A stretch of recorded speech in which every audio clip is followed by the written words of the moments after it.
और आपको सीधे लिए चलते हैं बिलासपुर, जहां पर प्रधानमंत्री नरेंद्र मोदी संबोधित कर रहे हैं एक सभा को। तुआ सर्या साराया ये दर्शन रहा सौभाग्य मिला। तुहा साऱ्या जो मेरी राम राम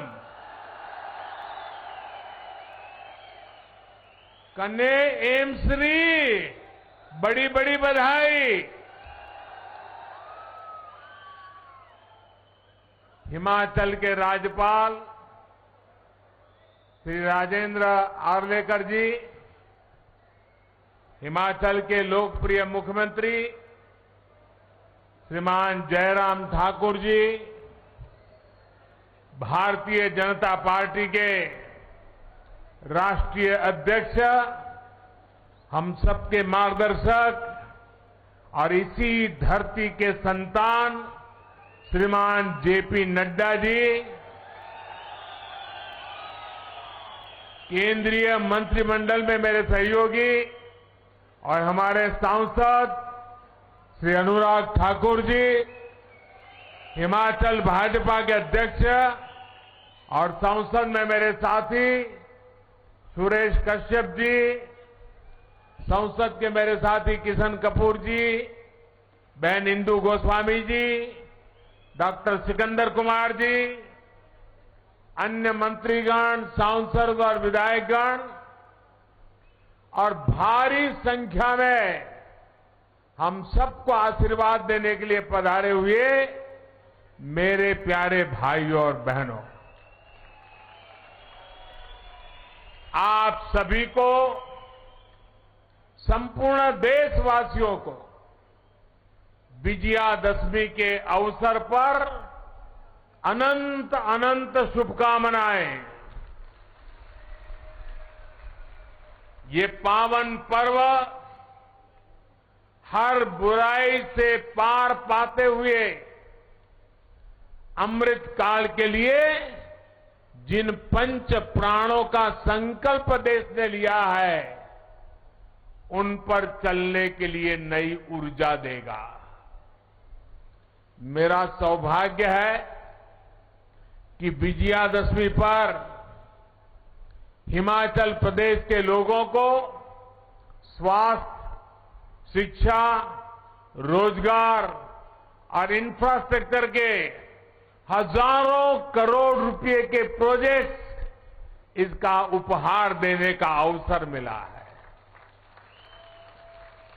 और ये भी देखिए संयोग, विजयादशमी हो और विजय का रणसिंगा फूंकने का अवसर मिले,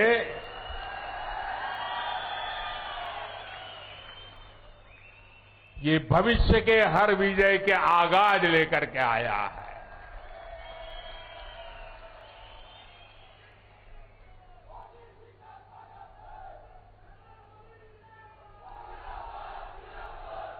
बिलासपुर को तो शिक्षा और स्वास्थ्य सेवा का डबल गिफ्ट मिला है।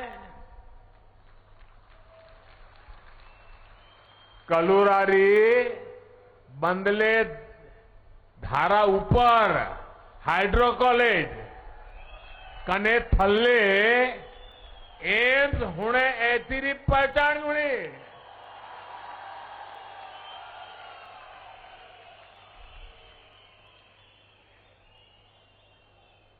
भाइयों और बहनों, यहां विकास योजनाओं को आपको सौंपने के बाद, जैसा जयराम जी ने बताया, एक और सांस्कृतिक साक्षी का विरासत का साक्षी बनने जा रहा हूं। और बहुत वर्षों बाद मुझे एक बार फिर कुल्लू दशहरे का हिस्सा बनने का सौभाग्य मिलेगा। सैकड़ों देवी देवताओं के साथ भगवान रघुनाथ जी की यात्रा में शामिल होकर मैं देश के लिए भी आशीर्वाद मांगूंगा। और आज जब बिलासपुर आया हूं तो पुरानी यादें ताजा होना बहुत स्वाभाविक है। वो भी एक वक्त था कि यहां पैदल टहलते थे। कभी मैं, धूमल जी, नड्डा जी पैदल यहां बाजार से निकल पड़ते थे। हम एक बहुत बड़ा रथ यात्रा का कार्यक्रम लेकर भी यहां बिलासपुर की गलियों से गुजरे थे और तब स्वर्ण जयंती रथ यात्रा यहां से होकर, और वो भी मेन मार्केट से निकली थी और वहां जनसभा हुई थी। और अनेक बार मेरा यहां आना हुआ, आप लोगों के बीच रहना हुआ है।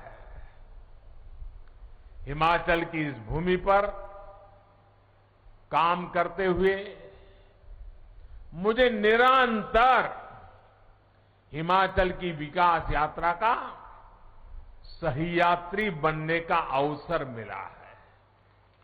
और मैं अभी सुन रहा था, अनुराग जी बड़े जोर जोर से बोल रहे थे कि ये मोदी जी ने किया, ये मोदी जी ने किया, ये मोदी जी ने कहा। हमारे नड्डा जी भी कह रहे थे ये मोदी जी ने किया, ये मोदी जी ने किया। और हमारे मुख्यमंत्री जयराम जी भी कह रहे थे मोदी जी ने किया, मोदी जी ने किया। लेकिन मैं सच्चाई बता दूं, सच्चाई बता दूं किसने किया? बता दो। ये जो कुछ भी हो रहा है ना, वो आपने किया है, आपके कारण हुआ है।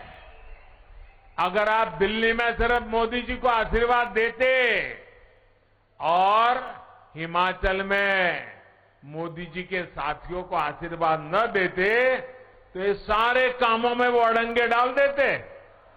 ये तो जयराम जी और उनकी टीम है कि जो काम दिल्ली से मैं लेके आता हूं उसको तेज गति से लोग दौड़ाते हैं, इसलिए हो रहा है।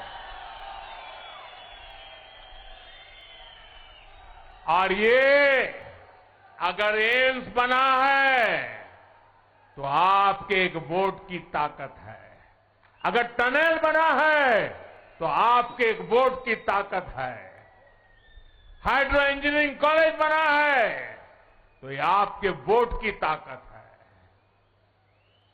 अगर मेडिकल डिवाइस पार्क बन रहा है तो ये भी आपके वोट की ताकत है। और इसलिए आज मैं हिमाचल की अपेक्षाओं को ध्यान में रखते हुए एक के बाद एक विकास के काम कर रहा हूं। विकास को लेकर हमने देश में लंबे समय तक एक विकृत सोच को हावी होते देखा है। ये सोच क्या थी? अच्छी सड़कें होगी तो कुछ राज्यों और कुछ बड़े शहरों में होगी, दिल्ली के आसपास होगी।